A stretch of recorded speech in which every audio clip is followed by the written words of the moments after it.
மலையாளம்ல release ஆன படம் தான் சூக்ஷ்ம தர்ஷினி. இந்த படத்தை இன்னைக்கு தமிழ் டப்பிங்ல பிரீமியர் பண்ணியிருக்காங்க. சூக்ஷ்ம தர்ஷினி படம் எப்படி இருக்குன்னு பார்க்கலாம். இந்த படத்துல நஸ்ரியா மற்றும் பசில் ஜோசப் லீடா நடிச்சிருக்காங்க.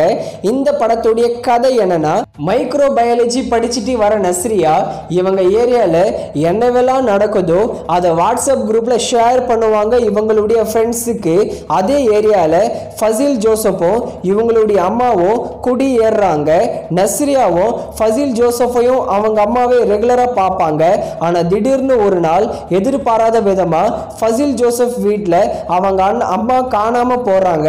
இத மர்மமான முறையில நம்ம நஸ்ரியா கண்டுபிடிக்கிறது தான் இந்த சூக்ஷ்ம தர்ஷினி படத்துடைய மீதி கதையே. இந்த படத்தை ஒரு சூப்பரான த்ரில்லர் மூவியை எடுத்திருக்காங்க. படத்துடைய ஃபர்ஸ்ட்ல இருந்து லாஸ்ட் வரைக்கும் ஸ்கிரீன் பிளே ரொம்பவே என்கேஜிங்கா கொண்டு போயிருப்பாங்க. படம் ஸ்லோவா தான் போகும், ஆனா எங்குமே போர் அடிக்காது. அந்த அளவுக்கு ஸ்கிரீன் பிளே பண்ணிருக்காங்க.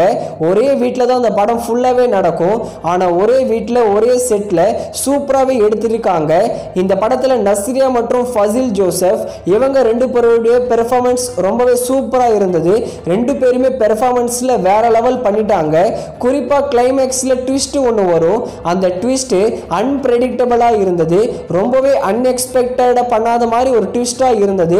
சூப்பரான படத்தை எடுத்து கொடுத்திருக்காங்க மலையாளம் சினிமா த்ரில்லர் படங்கள் எடுக்கிறதுல கில்லின்னு மறுபடியும் நிரூபிச்சிருக்காங்க இந்த சூக்ஷ்ம தர்ஷினி படம் மூலியமா. இந்த படத்துக்கு நாங்க தர ரேட்டிங் 5க்கு 3.75 கொடுக்கலாம்.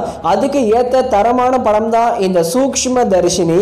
இந்த படம் தமிழ் டப்பிங்லேயே டிஸ்னி பிளஸ் ஹாட் ஸ்டார்ல அவைலபிளா இருக்கு.